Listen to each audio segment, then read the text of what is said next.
अब यो बडो चर्चामा आउने नामहरू कुलमान, रवि, बालेन उहाँहरू बीचमा बडो एकताको प्रयास भइरहेको छ। पार्टी नै बनाएर पनि अगाडि बढ्न सक्ने खालको स्थिति पनि बनाउँदैछौँ भनेर उहाँको तर्फबाट कुरा आइरहेछ। यसले च्यालेन्ज कुनै थ्रेट फिल हुँदैन चुनावी समीकरणमा? चुनावलाई थ्रेट, एमालेलाई, काङ्ग्रेसलाई थ्रेट चुनावमा के कुरा गर्नुहुन्छ तपाईँ?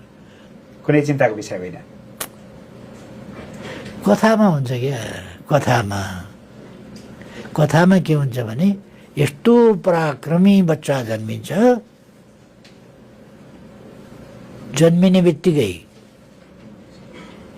क्या राम्रो रहेछ त्यो फल खानु पर्यो भनेर सूर्यलाई चाहिँ नि झम्टिएर टिपेर खान खोज्छ, दौडिएर जान्छ सूर्यको ठाउँमा, च्याप समातेर मुख हाल्दा थुतुनु पोल्छ अनि तातो पो रहेछ भनेर ती फ्याँकिदिएर फर्केर आउँछ। यो कथामा